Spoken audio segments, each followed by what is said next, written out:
প্রিয় দর্শকবৃন্দ, insurance news বিডির নিয়মিত আয়োজনে আপনাদের স্বাগত। আমাদের আজকের আলোচ্য বিষয় হচ্ছে বীমা শিল্পে পেইড আপ। এই পেইড আপ নিয়ে আমাদের বিভিন্ন ধরনের ধারণা থেকে থাকে, কিন্তু এই পেইড আপ হচ্ছে পলিসির এমন একটি অবস্থা, পলিসি ক্যাশ ভ্যালু তৈরি হওয়ার পরে গ্রাহককে কিছুটা প্রোটেকশন দেওয়া, যেটা বীমা আইন দ্বারা আমাদের বীমা যারা করেছেন তাদেরকে প্রোটেকশন দেয়।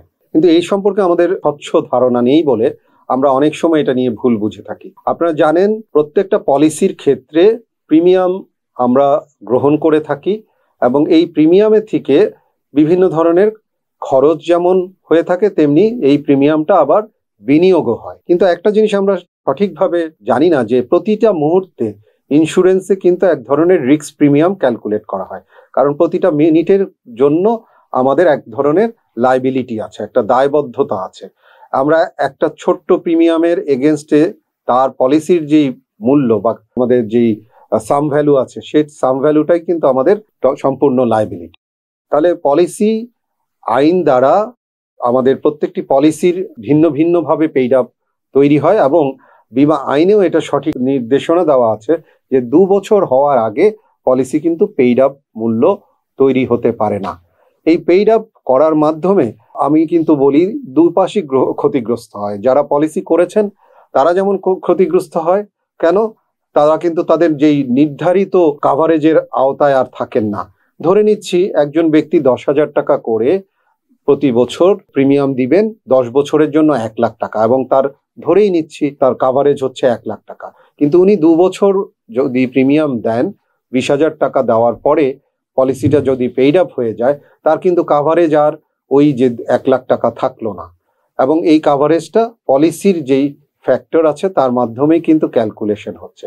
তাহলে গ্রাহক কি হচ্ছেন? গ্রাহক তার নির্ধারিত প্রোটেকশন থেকে বেরিয়ে যাচ্ছেন। তেমনটি ইন্স্যুরেন্স কোম্পানিও কিন্তু ক্ষতিগ্রস্ত হচ্ছেন, কারণ ইন্স্যুরেন্স কোম্পানি এই পুরো পলিসি থেকে যে প্রিমিয়ামটা পেত এবং সেটা বিনিয়োগ করে, যে বিনিয়োগের মাধ্যমে তার প্রাথমিক যেই খরচ বা ম্যানেজমেন্ট কস্ট তৈরি হয়, সেটাকে যে ওভারকাম করত, সেই সুযোগটাও কিন্তু পায় না। সুতরাং পেইড আপ, যদিও একজন ব্যক্তি পলিসি যখন অনেক সময় বন্ধ করে দিতে চান, সেই বন্ধ করে দেওয়া থেকে কিছুটা প্রোটেক্ট করে, কারণ পলিসি বন্ধ করে দিলে প্রিমিয়ামের অনেকগুলো ফ্যাক্টর থেকে ক্যালকুলেশন করে প্রিমিয়াম অনেক কম পান, যে টাকা জমা দেন সেই টাকা পান না। কিন্তু পেইড আপের মাধ্যমে পলিসি মেয়াদ পর্যন্ত কিন্তু একজন ব্যক্তির কাভারেজ এর মধ্যে অন্তর্ভুক্ত থাকে। সো পেইড আপটাকে নিয়ে আমরা আরো সঠিকভাবে জানার আগ্রহ নিয়ে যদি আমরা জানি, তাহলে বুঝবো যে আমরা পেইড আপটা না করলেই সবচেয়ে ভালো। নিয়মিত প্রিমিয়াম দিব, নিয়মিত প্রিমিয়ামের মাধ্যমে আমরা কাভারেজ ইনশিওর করব। আমাদের দেশে ইন্স্যুরেন্সের যে সঠিক ধারণাটার অভাব আছে। ইন্স্যুরেন্স কিন্তু একটা প্রোটেকশন, আমার প্রোটেকশনের বাইরে চলে গেলাম, আমরা সেই প্রোটেকশনের পেইড আপ যখন হয় তখন প্রোটেকশনের বাইরে হয়তো যাই না, কিন্তু অনেক কমে যায়, আমার প্রয়োজনের তুলনায় অনেক কমে যায়। সে কমে যাওয়াতে থেকে না যে আমরা নিয়মিত প্রিমিয়াম প্রদান করার মাধ্যমে মেয়াদ উত্তীর্ণ যদি করতে পারি, তাহলে পলিসিগুলো সঠিকভাবে চললে তার যেই প্রতি বছর ডিভিডেন্ড ঘোষণা হয়, সেটা অন্তর্ভুক্ত হওয়ার ফলে মেয়াদান্তে কিন্তু একটা ভালো রিটার্ন আপনি পেতে পারবেন।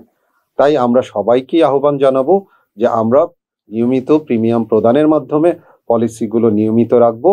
পেইড আপ একেবারেই উপারান্তর না হলে পেইড আপে যাব, এবং পেইড আপের মাধ্যমে হয়তো প্রোটেকশন এনশিওর হবে, কিন্তু আপনার আমার নির্ধারিত যেই রিটার্ন পাওয়ার কথা সেটা থেকে অনেক কম পাবো। তো আশা করি আপনাদের কাছে আমি পেইড আপের ব্যাপারটা সঠিকভাবে উপস্থাপন করতে পেরেছি। ভবিষ্যতে অন্য বিষয়ে আরো আলোচনা হবে। ধন্যবাদ।